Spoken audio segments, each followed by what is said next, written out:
Welcome to the Power of Purity podcast, the show that empowers men to experience their sexual gift in a healthier way. Now here's your host, Tony Ingrassia.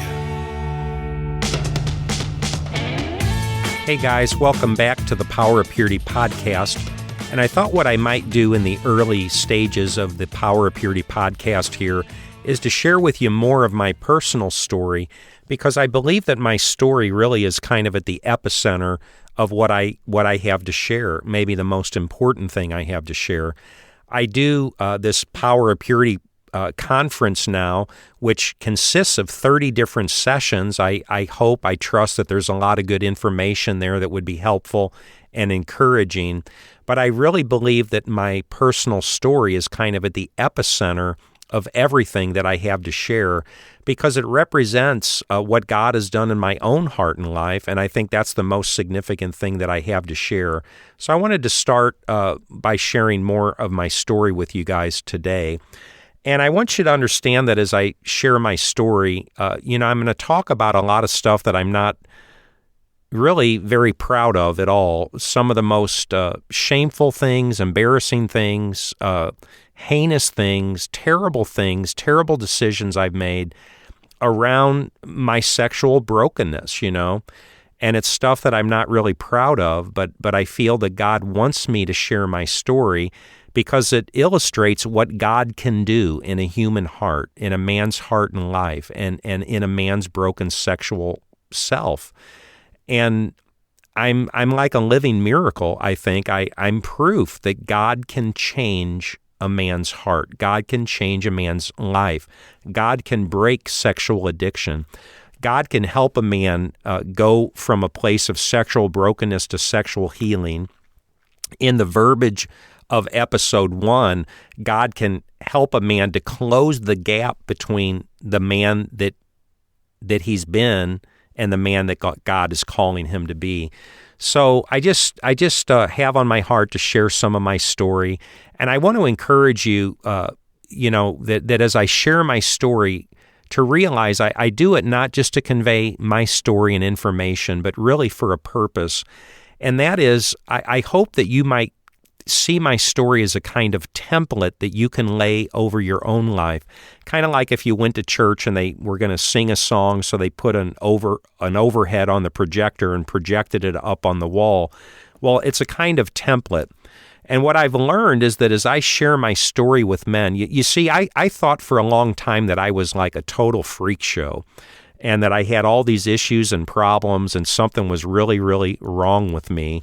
And certainly I had my issues and struggles, but as I began to share my story with other men, I learned that I wasn't that much of a freak show, that in fact, many of the things that I've struggled with in my life, many men have struggled with. And in that way, my story is kind of like a lot of other people's stories. So I just pray that my template, my story can be a kind of template that you would lay over your life.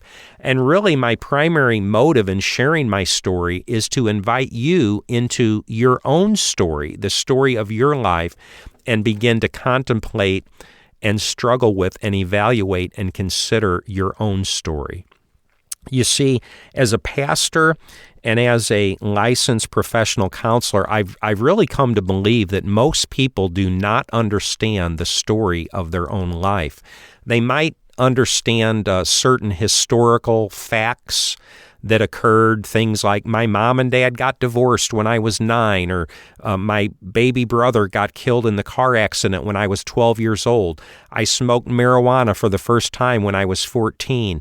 I saw pornography for the first time when I was 12 years old. I found it in my uncle's barber shop. So people know historical facts, but they don't necessarily understand how those facts have impacted their heart and life and shaped them into the person they became, and really how these things might be at the root of many of the things that we've struggled with later in our lives. I like the metaphor of a jigsaw puzzle. I think that's kind of what a human life is like. If I took a jigsaw puzzle, let's say 500 pieces, and I dumped it out on the table, at this point, it looks like nothing more than a big, giant mess. just all these unrelated pieces conglomerated, piled up, like it doesn't make sense, and I don't really see a picture. But could you imagine that if I took the time to begin to figure out which pieces go with which pieces, and I begin to assemble that puzzle, that slowly, as I'm working on the puzzle, a picture would begin to emerge. And as you put that picture together, you see the overall picture, and you comprehend the kind of the message of the story, the message of the jigsaw puzzle. And that's what most people's lives are like. They're all these pieces, all these stories from your past, all these things that have happened to you, and people relate to it kind of like a pile in front of them. But I believe as God helps us to put our story together and understand our story, that it helps us to understand ourselves better than ever before. It helps us maybe to see and understand where the deepest brokenness, the roots of this brokenness came into our life, and then how God wants to heal our life and redeem the brokenness of our lives.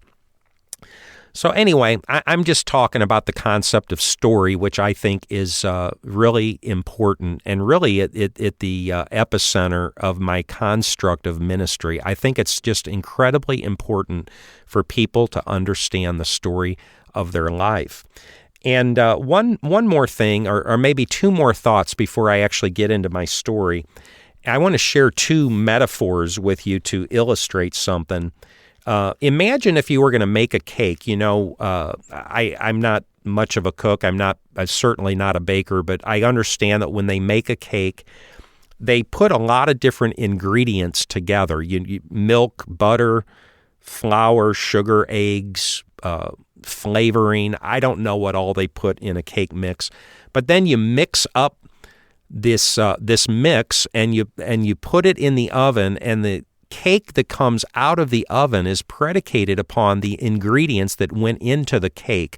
Well, imagine if in this story, for some reason, there was an enemy who intended to perpetrate harm and destruction upon your life. And so somehow they sneak into the kitchen. You're making this cake and you've got to go in the other room. So the enemy sneaks in and they begin to put some ingredients into the cake mix that are really terrible ingredients. Say they put maybe a half cup of rat poison and a quarter cup of lawn fertilizer and maybe a half cup of urine and a quarter cup of gasoline. And you don't know that they've done this. So you come back in and you're mixing up your cake mix, and then you put the thing in the oven. Well, when the cake comes out of the oven, how do you think this cake is going to taste? What is it going to look like? Would you want to eat a piece of this cake? You see, the cake that comes out of the oven is predicated upon the ingredients that got put into the cake. And the purpose of this metaphor, I guess what I'm getting to is that I believe that in a sense, God had for me a kind of cake mix for my sexuality, a way that God intended for my sexuality to develop as a young man, and a way for me to be introduced to sexuality and begin to experience my sexuality that would represent something that would be honoring and pleasing to God. But what would happen if there was an enemy who intended to perpetrate harm and destruction upon my life?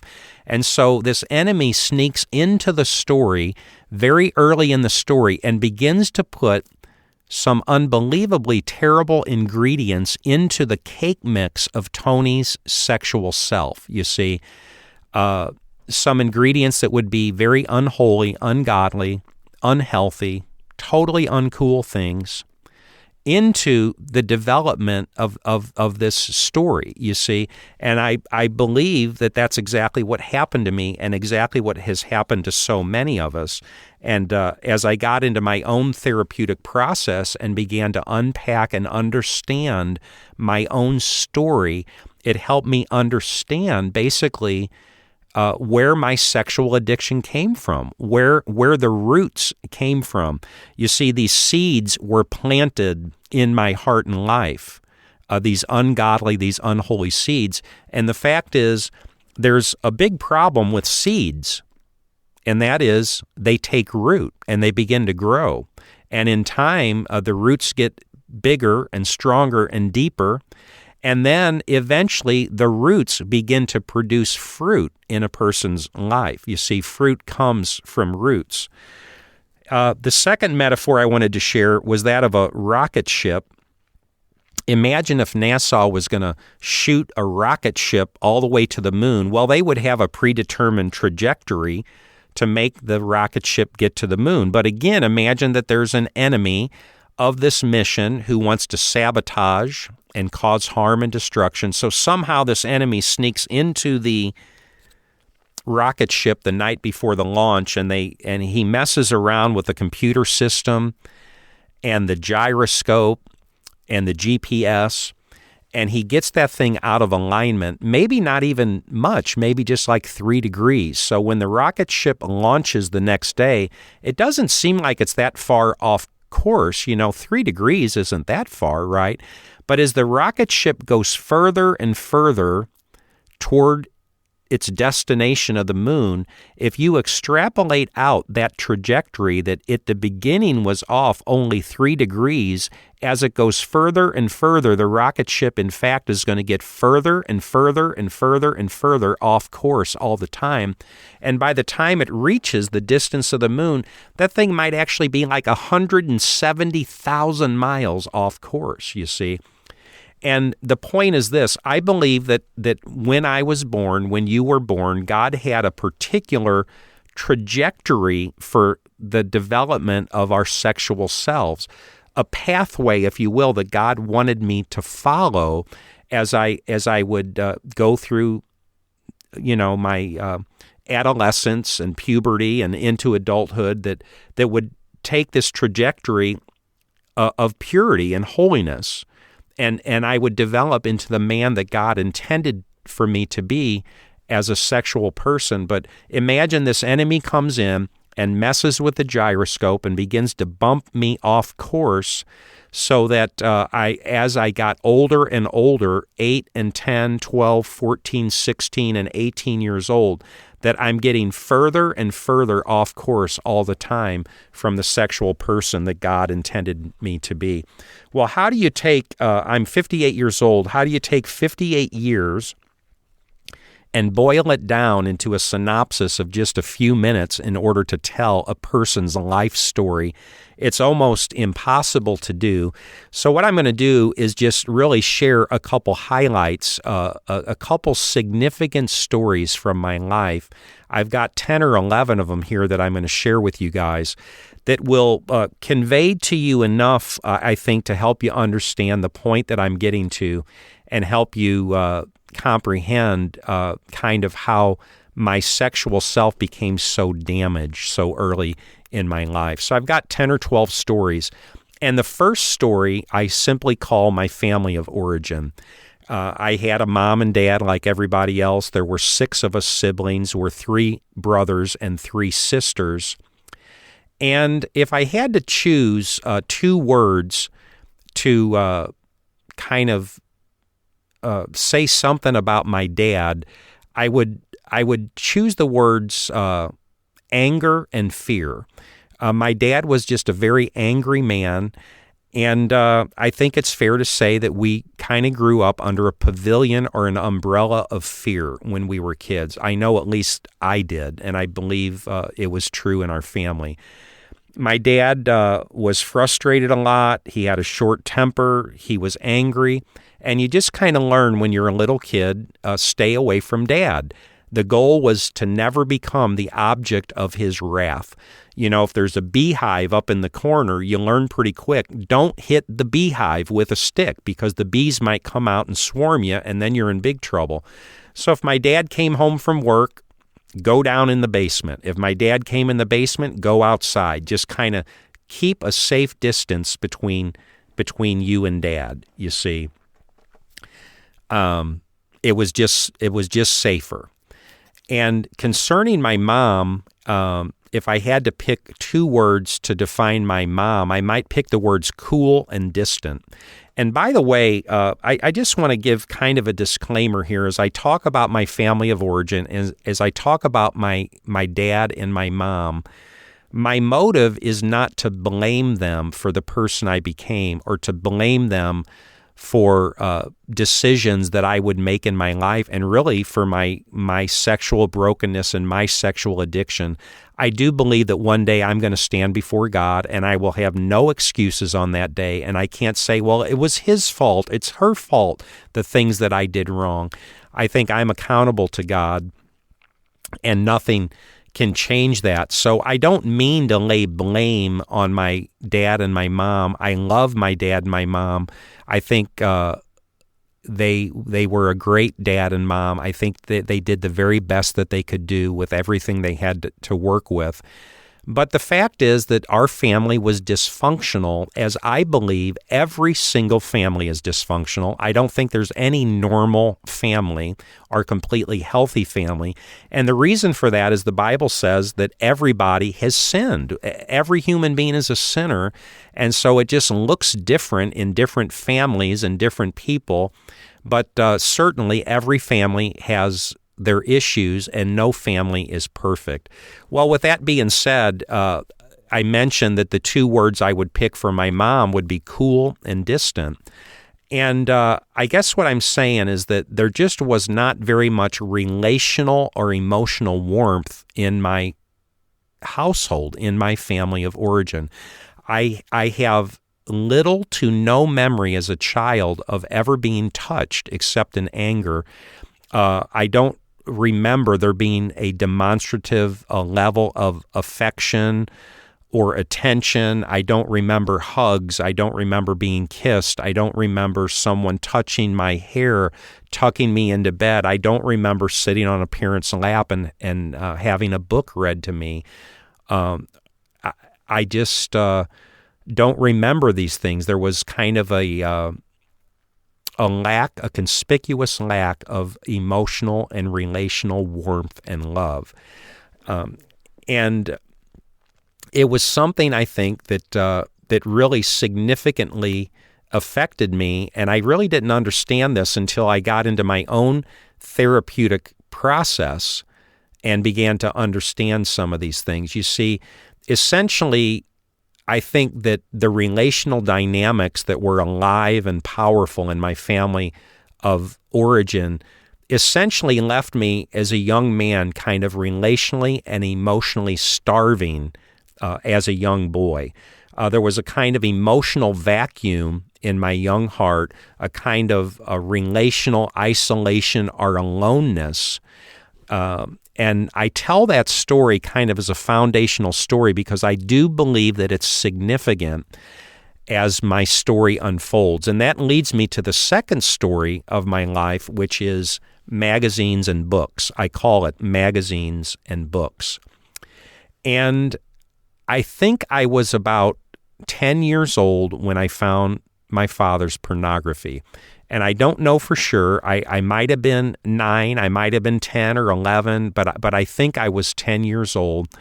And I discovered my dad's porn, and there was a pretty significant stacks of porn in their bedroom closet, and then these triple X-rated books.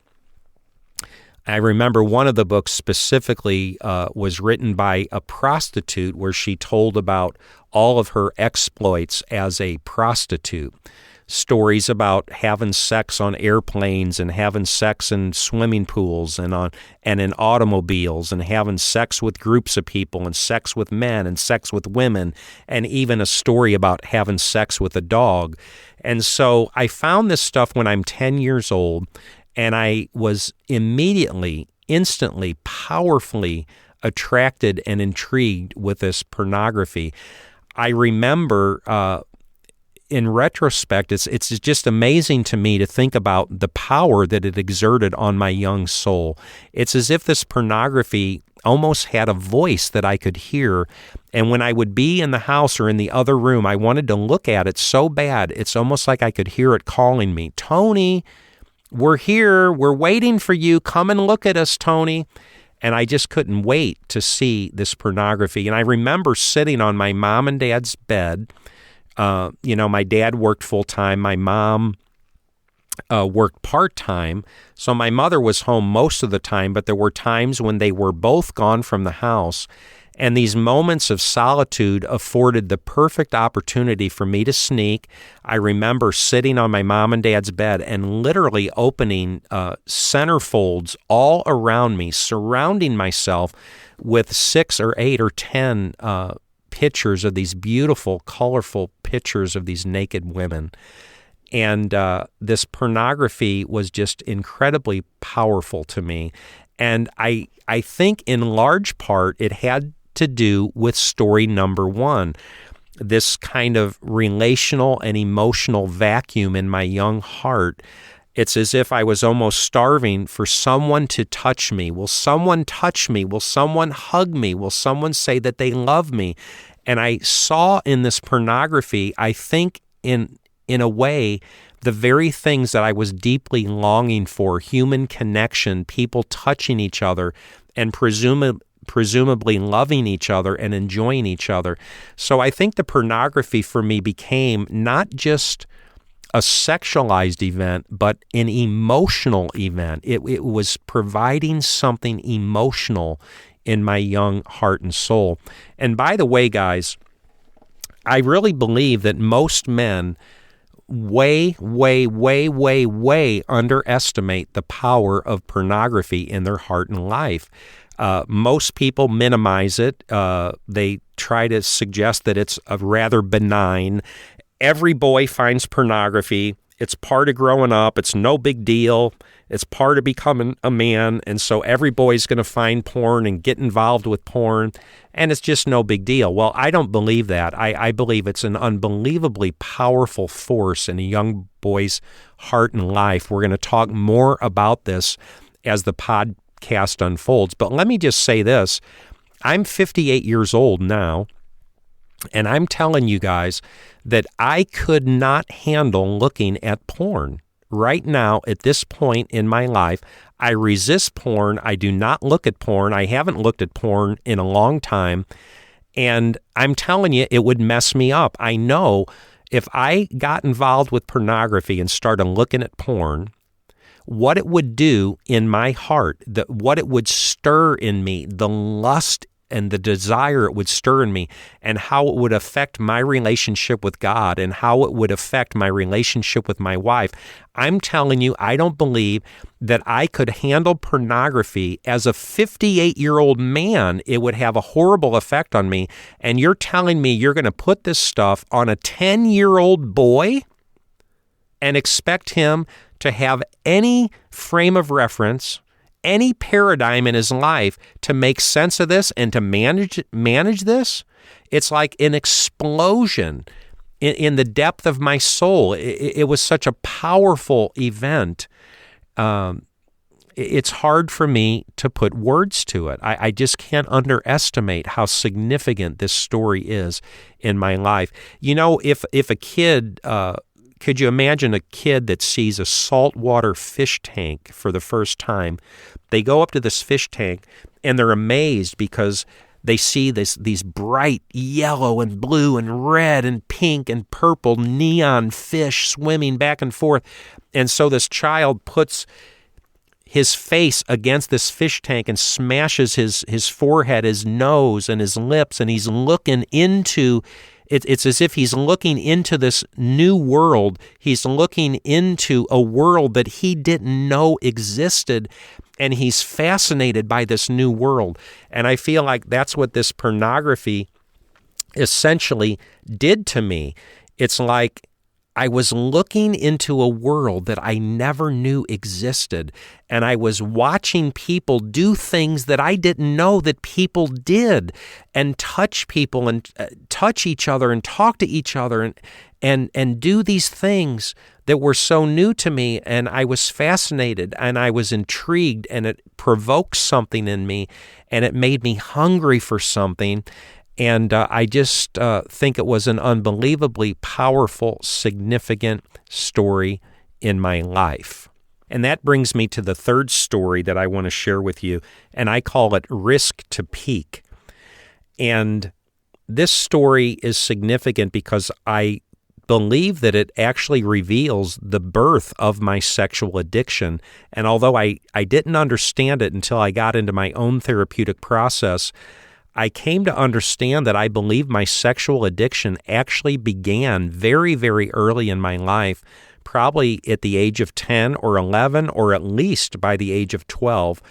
I mentioned earlier that my dad worked full-time, my mom worked part-time, and because of that, they would both be gone from home, and the solitude of such moments afforded the perfect opportunity for me to sneak and to look at this pornography.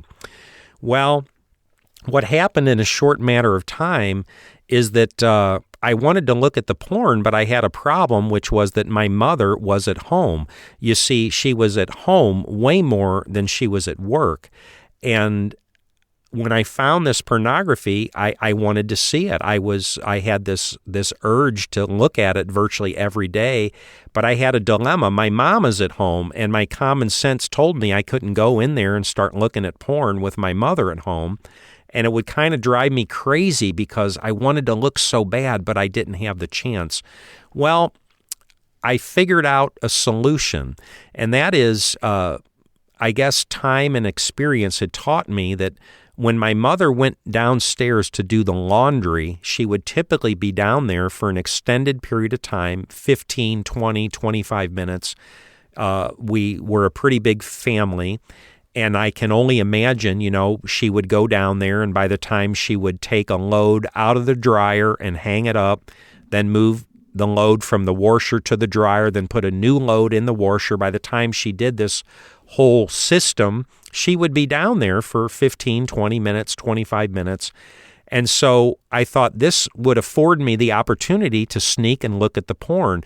So what I would do is I would go in my parents' bedroom against my better judgment, knowing that I was taking a risk, and I would look at porn, and while I'm looking at this pornography, I'm listening with my ear for my mother's footsteps ascending from the basement, coming up the steps, so I could quick shut the closet, get and run and get out of the bedroom so I couldn't get caught.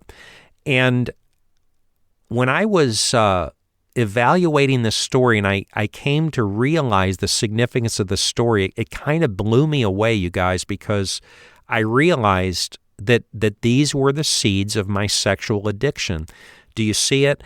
Do you realize that in other words, when my common sense was telling me, Tony, don't do this, you shouldn't do this, it's too big of a risk, you might get caught, don't take the chance, I was learning at a very early age, essentially, to take chances with my sexuality. That this urge that was in me, that I wanted to look so bad, that I couldn't resist it. It was becoming bigger than me already. It was beginning to control me instead of me controlling it. And seeds grow, seeds begin to produce fruit, you see. And so as I got older, I can't tell you how many times that I was about to act out sexually. I was supposed to do something that I knew I was not supposed to do. And it's as if my conscience was telling me, Tony, don't do this. You know this is wrong. Don't take the chance. You might get caught. But I had learned from the time I was 10 and 11 and 12 years old to already basically cross my own boundaries of common sense and to take chances when it came to the issue of my sexuality. So I really think this story is significant. Risk to peak, that I would take the risk to peak with such a high possibility of getting caught, and yet I was already being compelled by my sexuality. You see, my sexuality was bossing me. It was taking authority over me and requiring me, in a sense, to do things that my common sense was telling me not to do, but I couldn't resist, and I had to act. You guys, I think that's going to finish up today's episode, and I'll continue my story on the next episode. So God bless you, and I'll look forward to seeing you then. Thanks for listening. Visit powerofpurity.org for more resources and information. And if this podcast has been helpful or encouraging, please invite a friend to listen. Until next time, remember, there's power in purity.